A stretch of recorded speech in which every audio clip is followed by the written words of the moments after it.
भारतीय नौजवान सां प्यार जो परणो कंदड़ सीमा जखराणी बाबत वधीक ॼाण साम्हूं आई आहे। सीमा जखराणी कराची जे गुलिस्तान जौहर वारे इलाइक़े में मसवाड़ जे घर में रहंदी हुई। संदसि मालिक मकान जो चवणु आहे त सीमा ॻोठ वञण जो चई वई हुई। इन हवाले सां सीमा जे घर ॿाहिरां मौजूद धरती टीवी जे रिपोर्टर इसाक सरकी सां तफ़सील वठंदासीं। जी साहा काका कयो।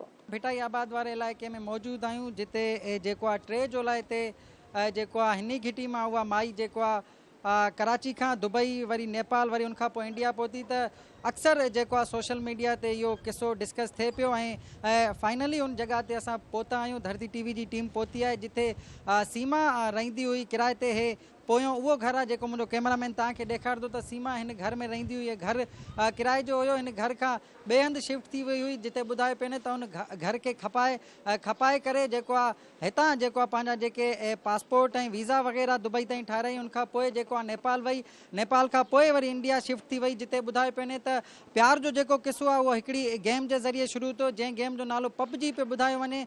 ऐं ॿुधाए पियो न त इंडिया जो रावासी आहे छोकिरो, जंहिंजी उमिरि 18 खां 19 साल पई ॿुधाई वञे। सीमा खे हुन सां पबजी गेम जे ज़रिए प्यार थियो। उनखां पोइ उहा जेको आहे पाकिस्तान खां इंडिया पहुती, जिते उन्हनि खे इंडिया पुलिस बि गिरफ़्तार कयो ॿिन्ही खे। उनखां पोइ उन्हनि जो जेको आहे परणो बि करायो वियो, जंहिंखे प्यार जो परणो चइबो आहे। सीमा बि हिते जेको उनजो मुड़ुसु हुयो ग़ुलाम हैदर, उन सां बि उन प्यार जो परणो कयो हुयो, जेको आहे 2019 में दुबई मज़दूरी जे लाइ शिफ्ट थी वियो हुयो। पर उनखां पोइ अगरि पाकिस्तान में ॻाल्हि कजे त पाकिस्तान में ग़ुलाम हैदर हिते रक्शो हलाईंदो हुयो, मज़दूरी कंदो हुयो। उनखां पोइ पंहिंजे फैमिली जो पेट गुज़र कंदो हुयो। इन हवाले सां असां सां गॾु जेको आहे हिन घर जो जेको मालिक मकान आहे उहो मौजूदु आहे।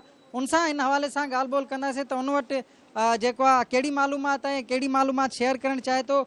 घर जो जेको मकान मालिक आहे उहो मौजूदु आहे, उन सां ॻाल्हि ॿोल कयूं था। तव्हांजी वॾी महिरबानी, तव्हां पंहिंजो क़ीमती टाइम ॾिनो।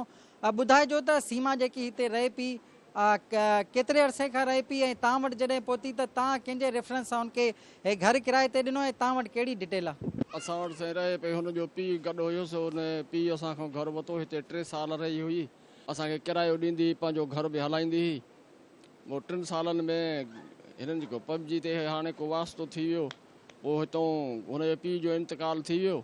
मुड़ुसु तलाक वलाक बि कान ॾिनी हुयसि। हुनजो घरु हुयुसि उहो खपाए ऐं पोइ हितां हली वई। दरख़्वास्त खां पोइ बि जेकी जांच आहे उहा शुरू कई वई आहे। दरख़्वास्त सीमा जे सहुरे ॾिनी आहे, जंहिंमें इहो ज़िक्र कयो वियो आहे त सीमा वापसि जेको आहे पाकिस्तान अचे ऐं उनजो जेको घर वारो आहे सीमा खे उनजे हवाले कयो वञे। न सिर्फ़ु सीमा खे गॾु जेके उनजा 4 ॿार उन्हनि खे बि ग़ुलाम हैदर जे हवाले कयो वञे। मलीर कैंट पारां मलीर कैंट जी जेकी पुलिस आहे उन हवाले सां उनजी टीम सां असांजी ॻाल्हि ॿोल थी। उन्हनि जो चवणु आहे त दरख़्वास्त ॾिनी वई आहे ऐं जेकी जांच आहे उहा शुरू कई वई आहे।